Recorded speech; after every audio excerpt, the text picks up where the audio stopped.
Bismillahirrahmanirrahim. Alhamdulillahi rabbil alamin wassalatu wassalamu ala rasuli rabbil alamin nabiyyina wa habibina wa qudwatina Muhammad ibn Abdillah wa ala alihi wa sahbihi wa man walah, amma ba'du. Muslimin dan muslimat, para jemaah sekalian, para penonton, Assalamualaikum warahmatullahi wabarakatuh. Kita teruskan perbincangan kita dalam kitab Hikayatun Fiqhiyatun, Hikayat Fiqh. Hikayat kita yang ke-40 ini iaitulah kisah bagaimana Sayyidina Abdullah bin Abbas berpidato panjang. Kemudian dia menceritakan bahawa Nabi SAW pernah menjamakkan salat di antara Zuhur dan Asar, Maghrib dan Isya. Berlaku juga jamak itu di Madinah, min ghairi safarin wala matarin, ada kata wala khaufin. Jadi insyaAllah hadis ini berkisah tentang hukum solat jamak ketika masyaqqah. Apa dia masyaqqah, kita lihat dalam perbincangan nanti insya-Allah.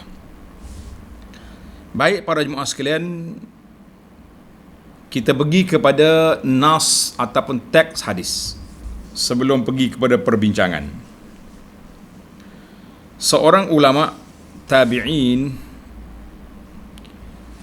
nama dia Abdullah bin Shaqiq. Abdullah bin Shaqiq rahimahullah menceritakan kepada kita, khatabana Ibn Abbas yauman ba'dal asri. Sayyidina Abdullah bin Abbas telah menyampaikan khutbah, mana telah berpidato menyampaikan ilmu kepada umat pada suatu hari bermula ba'dal asri, selepas salat asar. Dia tak sebut di sini selepas solat asar terus ataupun yang penting selepas asar, belum maghrib. Kalau kata selepas asar, maknanya sebelum maghrib, kan? Hatta gharabatis syamsu wa badatin nujum, sehingga terbenam matahari, dah masuk maghrib dan keluar bintang. Mana lewat dah maghrib ni, dekat anak Isya dah. Wa ja'ala an-nasu yaqul, jadi ada di kalangan jemaah dalam kuliah tadi beritahu as-salah, as-salah, maknanya maklumkan kepada Ibn Abbas, solat ya Syekh, maghrib nak habis dah ni. Ibn Abbas terus khutbah, tak berhenti. Qala Abdullah, faja'ahu rajulun min Bani Tamim. Mari seorang laki-laki daripada Bani Tamim, boleh jadi dia ni jenis badui sikit, agak dia tak ikut protokol sangat. La yafturu wala yansani. La yafturu wala yansani maknanya dia ni tak hirau orang lah, kita kata. Terus dia kata as-salah, as-salah. Mana kuat sikit dia tu. Beritahu kepada Ibn Abbas, kuat sikit. Salat, as-salah, salat Ibn Abbas. Sudah dah lah. Faqala Ibn Abbas, atu'allimuni bis sunnah. Jadi Ibn Abbas nampak orang ni agak bersungguh nak suruh dia berhenti kuliah ni. Ibn Abbas telah menggunakan kedudukan dia sebagai habrul ummah wa turjumanul Quran. Ibn Abbas kata, mu nak ajar aku sunnah? Sudah. La ummalak. Ni bahasa orang Arab ni, la ummalak. Maknahu, mu ni tak jumpa cari mak lagu ni. Tak jumpa cari ibu, mu ni tak jumpa ibu. Ini takbir, kata-kata bahasa yang diguna oleh orang Arab, sama ada nak marah ataupun nak puji. Lizzami wal madhi, dua-dua boleh. Cuma kita tengok gaya lah. Mana kalau waktu suka-suka kita kata la ummalak, mu ni tak jumpa dengan mak mu ni, happy sangat. Waktu kita nak marah, maknanya kita marah. Itu bahasa dia panggil uslub Arabi. Thumma qala, Ibn Abbas lepas pada dia marah ke kawan tadi, Tamimi tadi, Ra'aitu Rasulullah sallallahu alaihi wasallam jama'a baina az-zuhri wal 'asri wal maghribi wal isya. Ibnu Abbas radhiyallahu anhu kata, aku tengok mu ni tabi'in, aku ni sahabat, aku tengok Rasulullah sallallahu alaihi wasallam jamak di antara zuhur dan asar, maghrib dan isya. Qala Abdullah bin Syaqiq. Abdullah bin Syaqiq ni dia maklumkan kepada kita apa yang terbuku dalam hati dia. Fahaka fi sadri. Aku rasa syakak tu. Mata Ibn Abbas terlupa ke ya, yang betulnya dalam hati dia terdetik satu benda, nak tanya orang lain betul ke tidak apa yang disebut oleh Ibn Abbas ni. Dia bukan tak percaya, tapi nak menguatkan, dipanggil tausik, nak mengukuhkan lagi hujah. Fa'ataitu Abu Hurairah. Dia pergi jumpa Abu Hurairah radhiyallahu anhu. Fasa'altuhu. Aku cerita pada dia, Abu Hurairah, Ibn Abbas kata sekian-sekian. Fasaddaqa maqalatahu. Maka Abu Hurairah radhiyallahu anhu membenarkan apa yang dilaporkan oleh Ibn Abbas. Jadi dua sahabat rawi hadis yang hebat belaka sepakat, maka cerita ni menjadi mantap, jadi gagah lah kata orang, jadi kuat kan. Hadzal hadis rawahu Muslim. Hadis ini diriwayat oleh Imam Muslim dalam fi kitab salatil musafirin, babul jam' baina salataini fil hadar.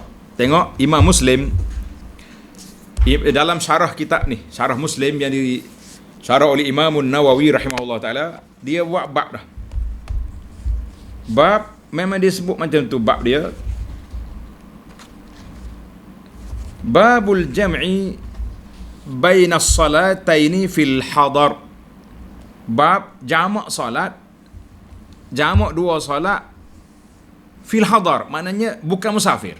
Kalau jamak musafir itu kita tahu, kita dah belajar bab salat jamak musafir, tapi ini jamak tidak musafir kan. Itu yang telah disebut oleh Imam Muslim. Dan dalam syarah Nawawi, nanti kita baca syarah Nawawi, apa Imam Nawawi buat kesimpulan, huraian kepada hadis ini. Baiklah para jemaah sekalian, dilalatul hadis, hadis ini menunjukkan kepada apa? Banyak perkara hadis ini. Yang pertama, dari sudut bab kita, iaitu bab salat, menunjukkan jawazul jam'i fil hadari. Boleh kita jamak ketika berada di kampung, tidak musafir, lil hajati, kerana ada masyakkah, keperluan yang mendesak. Setakat mana desak, setakat mana keperluan, kita tengok penjelasan para ulama nanti insya-Allah. Dilalah yang kedua menunjukkan bahawa adab kita nak menegur para alim ulama, biar kena cara. Kena cara. Maknanya kalau kita ingat, kalau kita rasa dia lupa waktu solat, kita peringat aja. Maghrib nak habis ni, sebut sekali. Kalau dia hanggut sekali, cukup lah tu.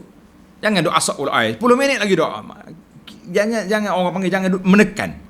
Maklumnya kepada dia, tapi jangan menekan. Itu dia sudah adabnya. Adab yang ketiga, kalau orang tak apa nak dengar kata kita sangat, sedangkan kita yakin kita sudah berada ilmu dalam masalah ini, maka kita kena belajar dengan Ibn Abbas. Ibn Abbas kata, atu'allimuni bis sunnah, mu nak ajar aku sunnah. Mana Ibn Abbas memperkenalkan, aku ni sahabi, bersahabat, duduk berguru dengan Nabi SAW, dan Nabi doakan, Allahumma allimhu ta'wi wa faqihu fid din. Bukan sebarangan orang ni.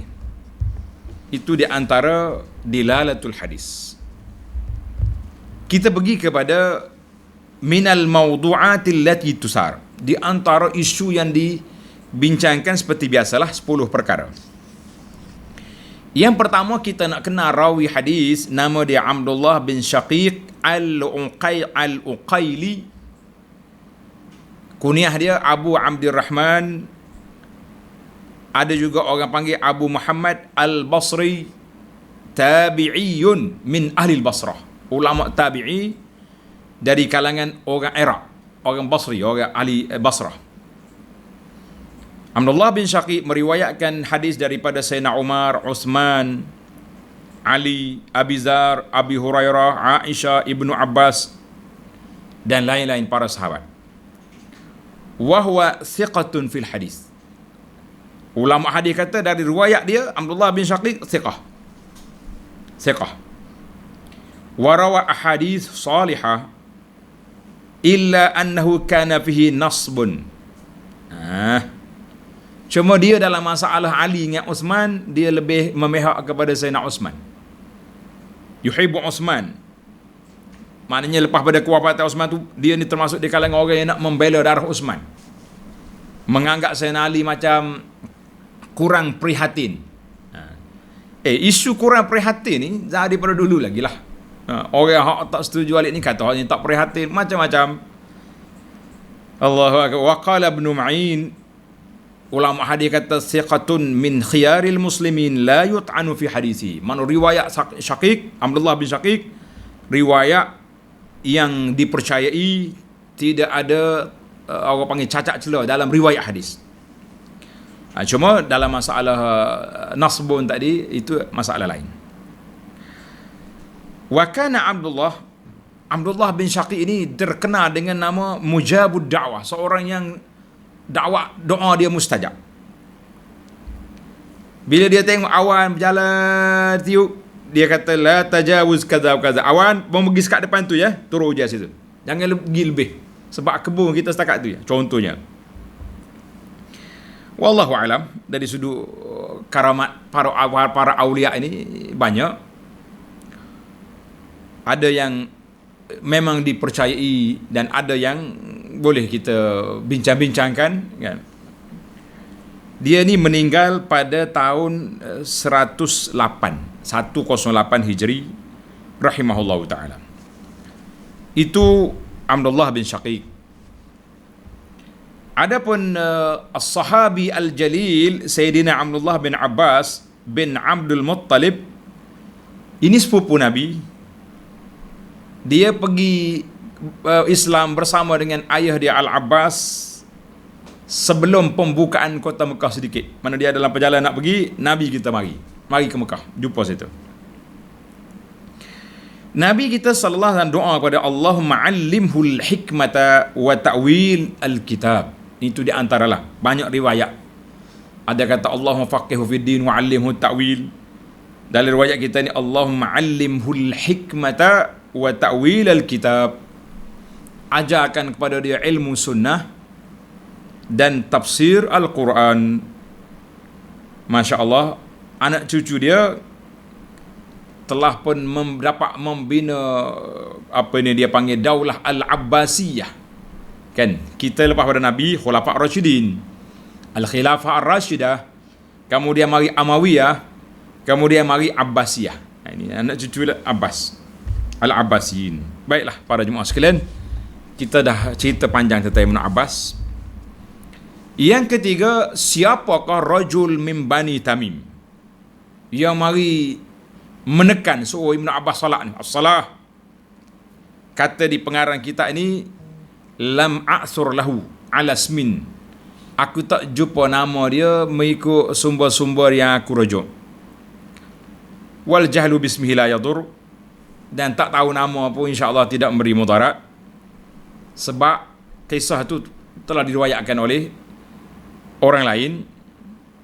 Cuma apa yang kita nak bincangnya tentang cara dia bercakap dengan Ibnu Abbas, ilhah dia. Sedangkan Ibnu Abbas ni sahabi jalil, seorang sahabat yang besar, seorang sahabat yang hebat. Tiba-tiba dia ni mari bercakap kasar sikit, kan? Salah. Kata di para pengkaji 2-3 sebab. Kalau pelajar nak tanda, ini dia antara metod bagaimana kita bila berdepan dengan suasana begini, kita cuba mencari makhraj, cari jalan keluar supaya kita tidak mencela orang ni. Betullah masyhur daripada kata-kata ulama salaf, kalau tak silap saya Sayyidina Umar, dia kata selagi mu ada ruang untuk membetulkan, mencari jalan keluar supaya kita tidak cerca, tidak mencela sahabat-sahabat kita ni, kita cuba cari jalan. Oh, dia tak dengar tu aku panggil tu, Kita call dia tak angkat, oh itu bateri dia habis kan. Kita cubalah. Ni kalau tak, oh 2 kali saya call, sombong punya. Masya-Allah, tabarakallah. Kawan tu kita waktu kita call dia tengah solat, atau dia duduk di tandas, atau dia sedang kuliah, macam-macam kita boleh buat andaian. Baik. Di antara andaian yang dibuat oleh para ulama ini, tabiat dia dah. Tabiat orang Arab yang Badui ni agak kasar sikit, tak mahu protokol, dia cakap macam tu. Ataupun sifatun ghalibatun, sifat kebiasaan kepada kabilah Bani Tamim. Dia panggil tamayuz bil ghilzah. Puak Bani Tamim ni kasar dia punya perangai. Dia ada orang lembut. Dan yang ketiga, kita boleh kata dari sudut sangka baik kita, dia ni seorang yang sangat-sangat nak menjaga solat. Salah, nak habis waktu ni, cemah saya. Maknanya dia tegur tu bukan tidak beradab, tapi kerana nak menjaga solat. Jaga solat lebih penting daripada dengan kuliah. Itu kan. Demikian juga kita juga boleh kata orang ini tidak pandai adab dengan para ulama. Wa kullu zalika waridun. Semua 4 andaian tadi boleh diambil kira, tapi yang terbaiknya kita kata dia nak jaga solat lah. Wallahu alam. Yang keempat, khataba ni banyak makna. Khataba dengan makna al-kalam wal hadis. Khataba dengan makna khutbah, telah menyampaikan khutbah. Jadi khataba dengan makna menuntut boleh juga. Khataba khutbatan ay alqa 'ala nas. Dia telah menyampaikan khutbah, pidato, ceramah, itu boleh. Amma khataba khitbatan. Tengok beza. Khutbatan, khitbah. Kalau khitbah dengan kha bagi bawah kasrah, itu dia panggil talabul mar'ah li zawaj, nak pinang orang perempuan, itu panggil khitbah. Itulah. Wa minhu khataba wuddahu ay sa'alil mawaddah. Khataba wuddahu maknanya kita berusaha untuk memupuk kasih sayang di antara dua suami isteri. Contohnya kalau ada suami isteri yang kelahi, dia tutup tak mahu kepada suami dia, kita cuba usaha supaya mereka boleh duduk berdamai, tidak berlaku perceraian. Sebab perceraian itu satu kerja yang paling disukai oleh syaitan. Sebab itulah saya tulis, kita kata jangan gembirakan syaitan dengan berlakunya perceraian. Baik. Maka dalam cerita Ibnu Abbas di sini, iaitulah cerita Sayyidina Abbas, khatabanah maknanya menyampaikan khutbah, ai berceramah, berpidato. Mau'izah, darsan. Selepas solat asar, maknanya belum maghrib, tak tahu daripada dia mula bila, daripada lepas solat asar terus, ataupun tengah-tengah, atau dekat nak maghrib. Yang pentingnya khutbah dia tu panjang hari tu, sampai peringkat nak masuk isya dah. Yang kelima, kalimah kata-kata Abdullah bin Syakir, haka fi sadri. Haka makna terdetik dalam hati kita. Haka tu ada 3 makna. Haka syai' dengan makna rasakha, maknanya haka fi sadri dengan makna telah terpasak dalam hati aku. Ni tak kuat. Hak seperti haka thawb, maknanya kita jahit, kita tenung kain, boleh juga. Hakal matar dengan makna hakal matarur raud, hujan telah menumbuhkan tumbuhan, itu makna haka. Dan huna dengan makna syakkun istaqarra syak. Haka syak maknanya terdetik dalam hati aku ni satu keraguan. Abdullah bin Abbas ni terlupa ke macam mana? Mana dia bukan nak tuduh sebarangan. Mana dia lebih kepada takut Ibn Abbas terlupa. Nasya au ghafala, ataupun dia lalai. Kan? Maka dia pergi tanya Syekh Abu Hurairah radhiyallahu anhu, fa ayyada maqalat Ibn Abbas. Abu Hurairah setuju Betul, Ibn Abbas cakap. Kita kata radhiyallahu ta'ala anil jami'. Alhamdulillah. Ada banyak riwayat-riwayat yang kita cerita bagaimana para sahabat bertanya. Aisyah suruh tanya Ummu Salamah, kan? Ummu Salamah suruh tanya orang ni. Maknanya para sahabat, dia tidak bakhil dengan ilmu. Dan dia tidak malu nak tunjukkan orang lain lebih tahu. Kita pula, kita belajarlah ilmu ni. Ilmu tawaduk ini supaya kita kalau tengok orang tanya kita, kita tak boleh jawab, kita transfer jawapan itu kepada orang lain. Cuba tanya Syekh ni lah. Ana banyak kali lah, kalau pelajar-pelajar kita ni tanya yang ana rasa tak apa kemas, kita kata eloknya, masalah seperti ni ditanya terus ke pejabat mufti, itu lebih baik. Pejabat mufti. Pejabat mufti dia ada pegawai dia, ada pegawai istimbat, ada macam-macam unit media. Sekarang ni Masya Allah, orang panggil bahasa kita kata canggih dah sekarang ni. Pejabat mufti sudah ada unit media dia. Masya Allah, tabarakallah. Allahu Akbar. Jadi macam sudah ada unit-unitnya ada. Ataupun kalau kita masalah perceraian, masalah rumah tangga, elok kita tanya di pejabat agama. Sebab mereka tahu enakmen, mereka tahu kaunseling ni, macam-macam cerita. Baik. Masa kita tak cukup, kita pergi kepada tajuk kita.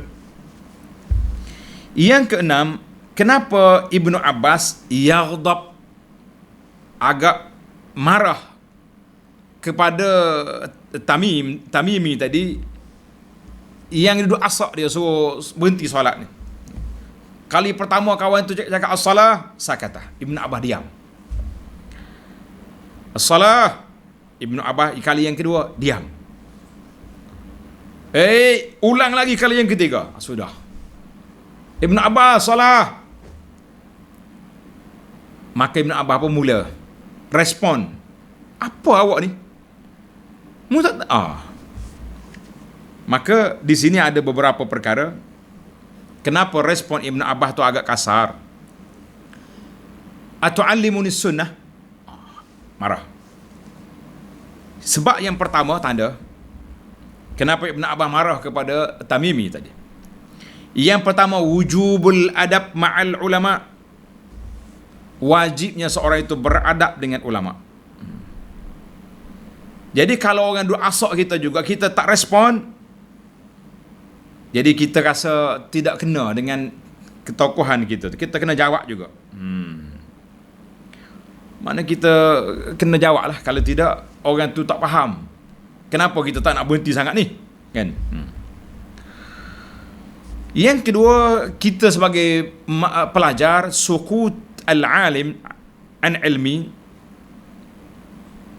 ulama yang diam tak jawab satu benda-benda tu, bukan dia tak tahu, cuma dia kata orang boleh jadi diam tu lebih baik. Tapi kita kena tengok, kalau masalah bercakap lebih kuat, cakap.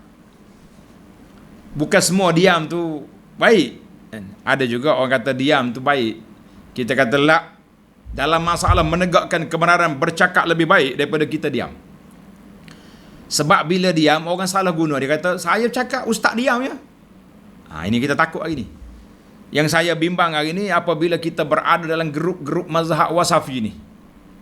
Kan, orang duk mengumpat orang dalam tu, kita tak tegur. Ini kita bimbang hari ni. Takut orang nisbah al-qaul kepada kita. Dalam grup saya ada ustaz, Syekh Fulan ada, tapi tak kata apa. Syekh Fulan baca, kau punya duk mengumpat. Itu mana kalau kita tak mampu nak menangani masalah, keluar, left group. Kenapa kita duduk di situ? Nanti orang timbul fitnah kepada kita, wal'iyadzubillah. Baik.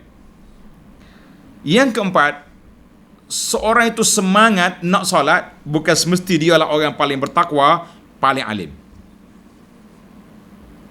Kadang-kadang, semangat kita kena solat ni. Walahnya benda tu boleh je jamak. Kan? Tak semesti. Sebab tu anak dalam satu kes berlaku di atas kapal terbang. Bila anak kapal istihar, tuan-tuan dan puan-puan, sekarang sudah masuk waktu zuhur. Sila solat. Ramanya pakat solat hormat waktu atas kapal terbang. Allahu Akbar, Allahu Akbar. Kata semangatnya Pak Haji. Waktu tu kami balik daripada Mekah. Balik daripada haji. Semangatnya. Ni solat. Kita kata Masya Allah, tabarakallah. Saya tegur pun tak irau. Solat apa ni? Kita dah belajar lah buat solat atas kapal terbang ni. Saya kata apa susah masalah kita? Flight kita ni insya-Allah, flight kapal terbang ni dia delay sebelum naik. Kalau dia duduk atas langit dah, insya-Allah dia tak delay, tak ada traffic light atas langit. Betul tak? Maknanya kalaulah dijangka di skrin kita tu tulis kita akan landing mendarat di KLIA pada pukul 4.30 petang, insya-Allah kita akan landing pada waktu tu. Mungkin cuaca sikit berbeza sikit, ataupun waktu kita nak dealing tu ada apa ni, nak landing tu ada jam di airport. Yang pentingnya tak jauh lah jarak. Tak mau, larang pun tak pakai juga. Kita tengok, bukan semua orang yang semangat nak solat tu orang alim, orang lebih takwa. Sebab kita ni bila kita boleh turun atas bumi, kenapa nak solat atas kapal terbang tanpa wuduk, tanpa kiblat, tanpa berdiri, tanpa banyak tanpa. Dah, pakai duduk atas kerusi, Allahu Akbar, les. Turun atas bumi nanti, tak usah duduk sibuk dengan nak ambil barang, tak usah duduk sibuk dengan anak cucu duduk tunggu kat luar. Kita sibukkan dengan solat. Kita boleh pergi ke tandas, kalau kita seluar, kita baju kita kotor atau masuk dalam tandas atas kapal terbang contoh macam-macam, kita boleh tukar pakaian dulu, kita boleh solat baik-baik, jamak takhir Zuhur dengan Asar di airport. Masya-Allah, tabarakallah. Maka di sini para ulama mengatakan hirsu fardin ala salat. Semangatnya seorang itu nak salat bukan semesti dia orang paling bertakwa, orang paling alim lah. Kena ingat baik-baik. Mana dalam masalah ini Ibnu Abbas dia ada ilmu, kan? Bukan dia tak nak salat, dia reti. Yang seterusnya, la ba'sa an yazkura al-alimu nafsahu bil ilmi. Kalau orang tak dengar sangat, tak kenal sangat, boleh orang alim tu sebut sikit tentang ilmu dia. Atu'allimuni sunnah? La ummalak. Mana Ibn Ammar, mana ajar aku sunnah? Maknanya kalau kita orang ni tak dengar sangat, kita nasihat pun tak dengar, kita tahu, maaf Syekh, alhamdulillah saya ni belajar juga. Belajar di pondok 20 tahun, belajar juga di universiti, di kuliah syariah. Contohlah kalau kita nak sebut, supaya orang tu respect sikit kita, bila kita nasihat dia dengar. Tapi jangan, ini tidak termasuk dalam nak menonjolkan diri. Kita kata di saat diperlukan.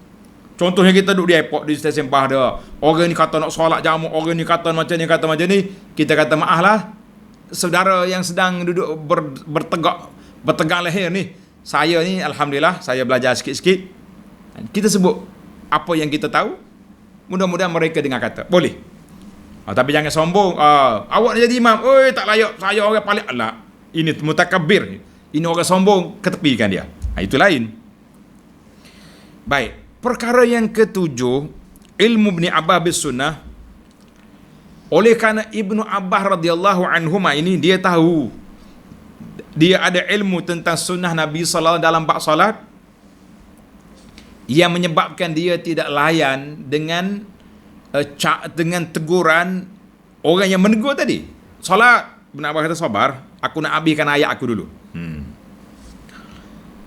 Tapi bila orang tu melampau sangat, macamlah Ibnu Abbas ni tak reti, tak pandai, tak nak solat, maka Ibnu Abbas terpaksa kena potong kat dia punya persepsi. Atu'allimuni bis sunnah, muna ajar aku sunnah? Boleh. Ini maka Ibnu Abbas pun bagi tahu, laqad ra'aitu Rasulullah sallallahu alaihi wasallam jama'a baina az-zuhri wal 'asri wal maghriba wal 'isya.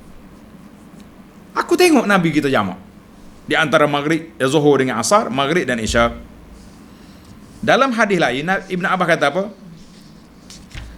Annan Nabiya sallallahu alaihi wasallam, tengok dalam riwayat ni, dalam Sahih Muslim ni untuk para pengkaji, para pelajar, Imam Muslim bawa kepada kita 4-5 riwayat dengan sanad dia tentang hadis Ibnu Abbas ini. Dalam kitab kita, dalam riwayat Muslimnya. Jadi alhamdulillah jelas di sini. Tuan-tuan boleh baca, kan? Di antaranya, annan nabiyya sallallahu alaihi wasallam shalla bil madinati sab'an wa thamaniyan. Apa dia sab'an wa thamaniyan? Dia kata Nabi solat di Madinah 7 dan 8 rakaat. Kif? Az-zuhra wal asra, zuhur dengan asar 8 rakaat. Maghrib dengan isya 7 rakaat.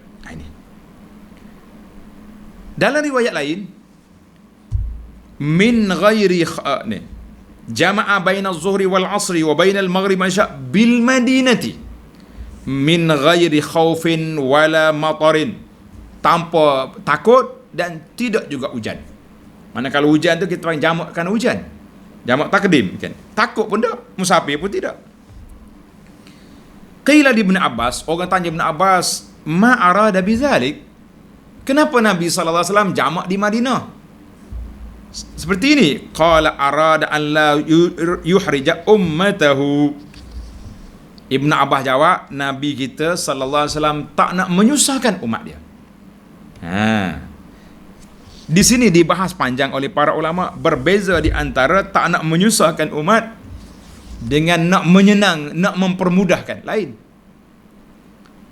Tak menyusah, maknanya kalau kita dalam keadaan terdesak, masyakkah, tak dapat nak tunaikan solat cara-cara satu-satu, kita boleh jamak. Tapi kalau kata litaisirul ummah, nak permudah, maka kita boleh jamak sentiasa. Ini dibahas panjang oleh para alim ulama kita, insya-Allah. Saya suka perbahasan dibawa oleh Imam Nawawi dalam kitab kita ni. Baiklah. Ikhtalafal ulama fi jam'is salah. Maka para ulama telah berbeza pandangan tentang jamak solat. Ada orang mengatakan jajuzul jam'i mutlaqan, boleh jamak. Jamak takdim boleh, jamak takhir pun boleh. Kan? Tapi kena ingatlah, waktu kita musafir tak ada masalah. Kita boleh jamak takdim, boleh jamak takhir. Ini pandangan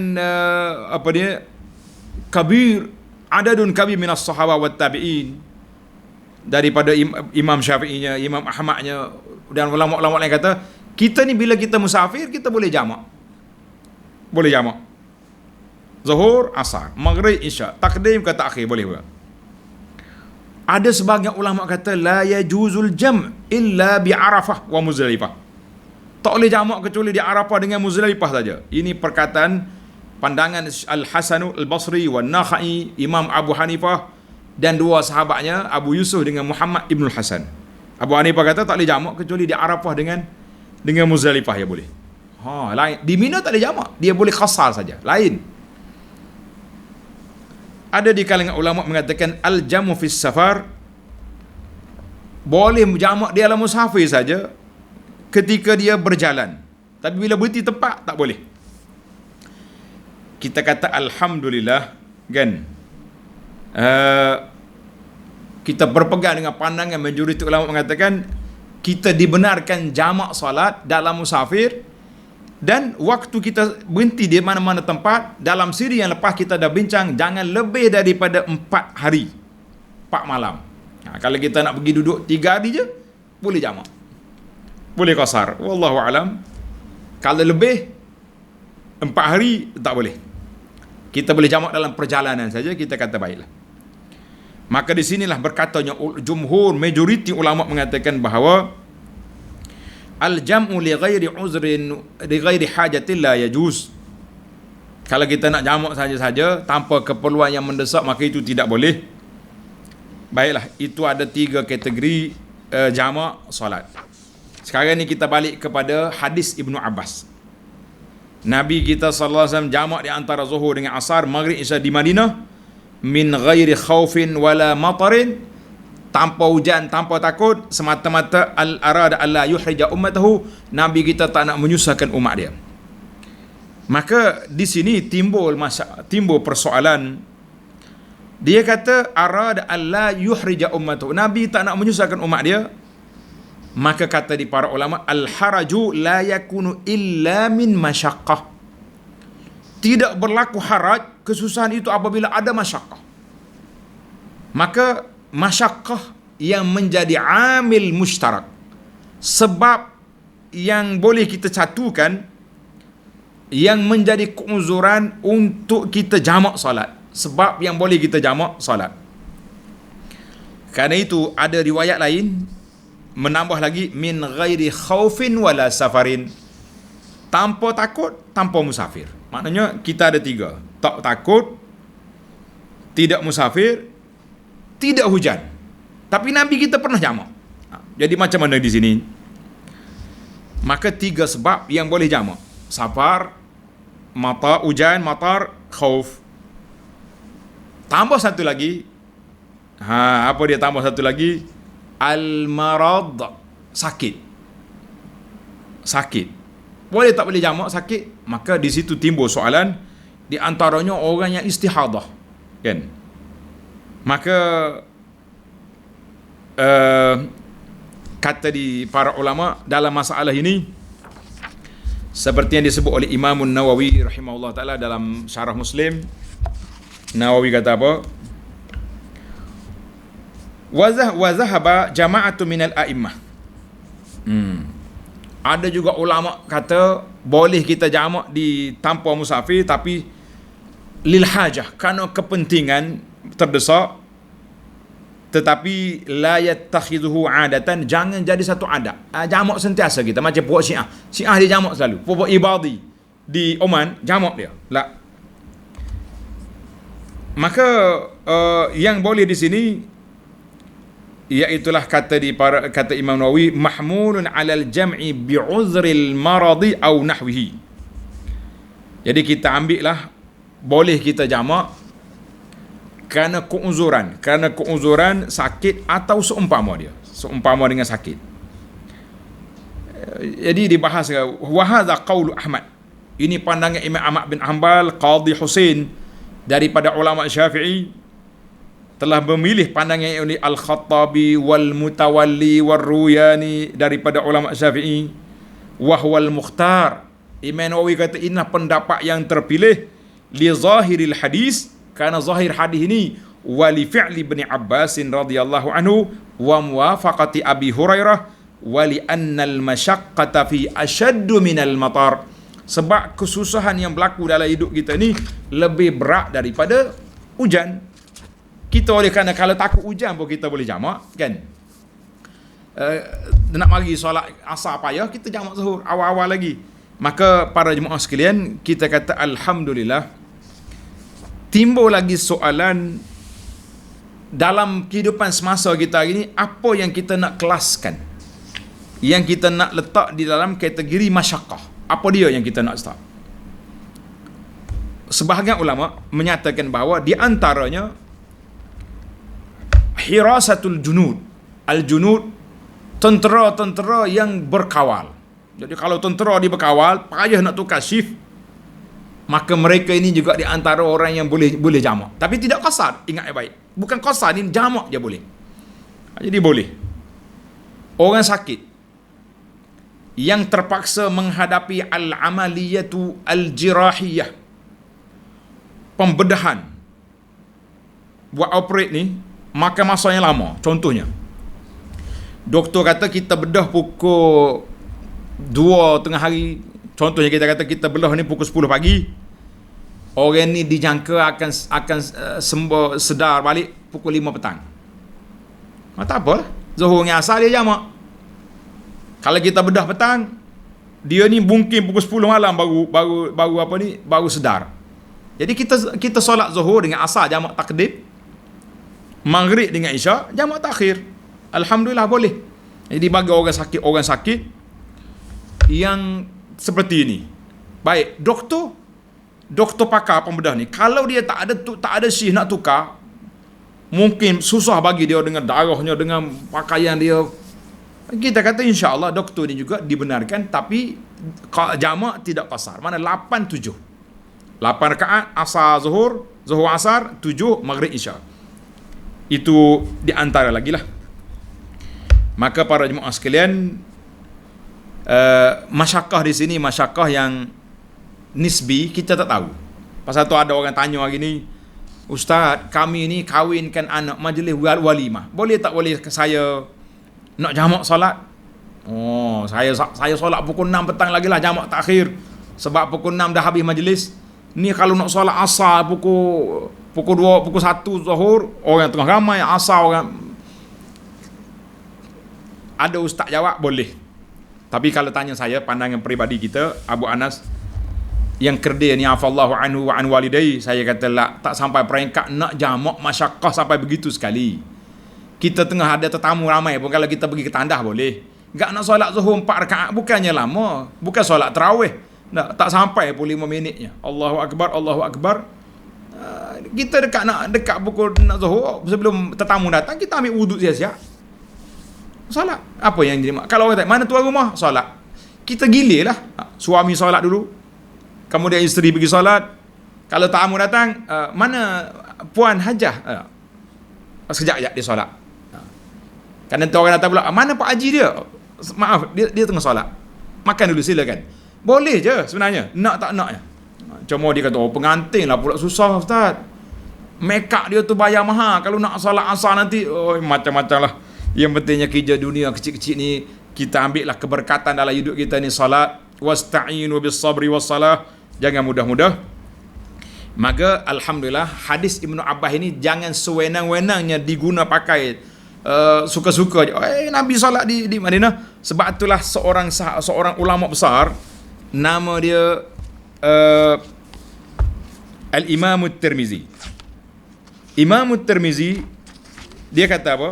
Setelah dia meriwayat hadis ni, qala At-Tirmizi, laisa fi kitabi, tidak ada dalam kitab aku ni, kitab Sunan Tirmizi, hadisun ajma'atil ummah ala tarkil amal bihi, hadis yang sepakat ulama tidak beramal dengan hadis ni kecuali 2 hadis.